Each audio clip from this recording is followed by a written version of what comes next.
Hello and welcome to yet another video. It has been specifically requested that somebody wanted to know how you can locally start and launch the Flare network. In order to do that, you first have to go to the GitLab site, so gitlab.com/flarenetwork/flare, and there in the README file there's basically everything we need to know.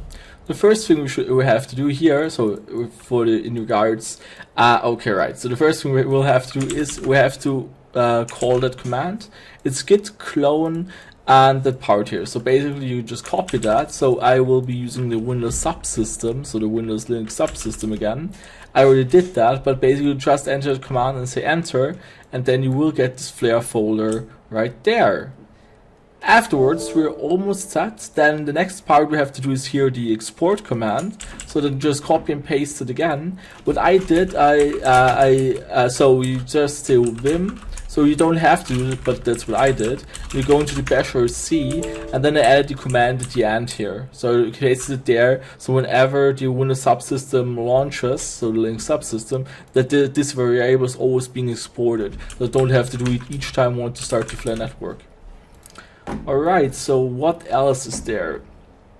The next thing we have to do is, then we already almost set, so one more thing we have to do is we have to set the go path variable. It's so the Flare network uses a programming language called Go, and you need to download that. The version has to be 1.15.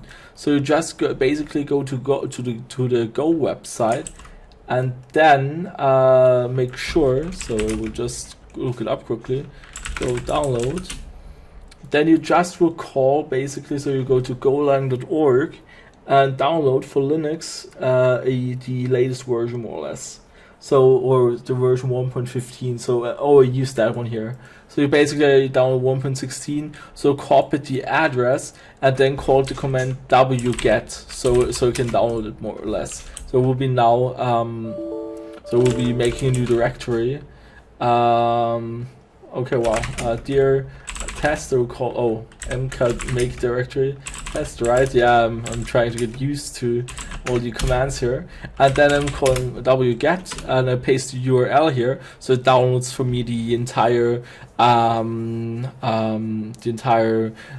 Go programming archive here. So you can see here on the file ending that it's tar.gz, so it's gunzip and the tar archiver. So we first have to get rid of the gz, so the zip, so we just call gunzip and then call the go thing here.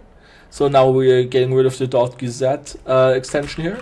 Then we just have tar archive, and then we have to call tar-x, oh my gosh, x, I think, v and f, and then I'm going to give the file.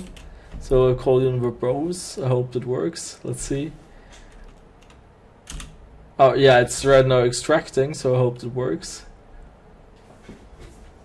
So I shouldn't have used the v character, so it's verbose, so I get additional output when it's loading, stuff like that. But again, let's see. Yeah, it seems to be processing. So we called that, and afterwards you have go, and then you have to set the variable. Yeah, exactly. So now it's doing all of that here. You can see that. So now it's giving you all the output here, and basically telling me what it's unzipping all the time. And it's very slow. Okay, yeah, my computer's not responding very much. All right. I shouldn't have used the verbose character, so that was my bad here. Because as you know, or as you might know, output makes everything slower. So a program can be very fast, but if it has to output certain data, the output streams are very slow. So that's why I just more or less... Okay, great. So now I'm done. And then you have to go here. So you can call the command rm for remove. To get rid of the my bad, of the tar archive. Oh, it's not there anymore. Great, cool. And then we already set, so then we have to go, and then we have just to set the variable go. So it's go path variable. So it's the same again. I would recommend setting it in the bash or C. then you're able to set it here at the end, and you just give the path to the file. So in my case it's /home/ubuntu/go/bin. So I just want to show you that. So we'll be deleting that again. So this go, because I don't care about that one here. Right. So again, it's very slow. And as soon as I'm done, it's loading. In the meantime, I will highlight again that, right, so as you know, I created a test folder because I already did all of that and don't want to do it again. So I'm just right now showing you how you can get that go to your virtual machine, or also so you could get a virtual machine or a subsystem. It's up to you here. So it's again, unfortunately, very slow. So I might pause it now. Let's see. Ah, no, okay. Set, okay, right. Then we'll also get rid of the test folder here. -r, okay, right. So then you have the go folder. So like I said, you set the go path variable, and after you did that, you can go to Flare. Then you just call /local.sh, and the Flare network is being launched. So now it takes again a while while everything's building. You can see here building Flare core, downloading dependencies, building Avalanche. So all of that is being right now done. In the meantime, we'll create a second Ubuntu here, because we will also need the other one. In the meantime, we'll go to the page here. So everything we did what it is telling us here, what we did, and also called that one right now. So if we look it up again, so you can see here, node 1 is being launched, node 2 is being launched, 3 and 4. So also you have to allow, give it a firewall rule. So that should also be allowed to exist here. Alright, so we are set. The Flare network just launched locally on my computer. So we can see here I've got 4 nodes here with the different ports. So obviously the address is the same, so localhost, the loopback address. And I've got 4 nodes with different ports now.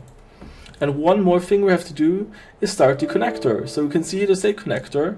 It's basically a second system we now need. So a second tab we now need here. We'll again go to the to Flare and then to client. And when we're at client, then we have to call yarn. So yarn itself is just a command for JavaScript, so we download all the dependencies. I already did that, so it's very fast.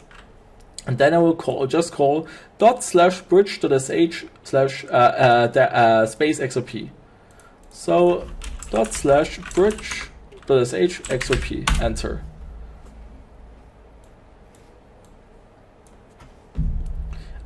Now we will just wait again here. And also the state connector is being started. Great, so we'll just wait again. Like I said, the Flare network is launched here. The state connector is also running right now. And that's basically it as far as we're going in this video. So in future videos, I will show you how you can further interact with the Flare network. I'm also right now, again, also just learning, just like you. I don't have any special powers there. I also have to read into it and get more and more familiar with all of that. So you can always correct me, always give me hints if I'm doing something wrong there. And right, so that's it for today. So we'll connect next time. Alright, yeah, great. So we will continue next time. So thanks for watching and see you in the next video.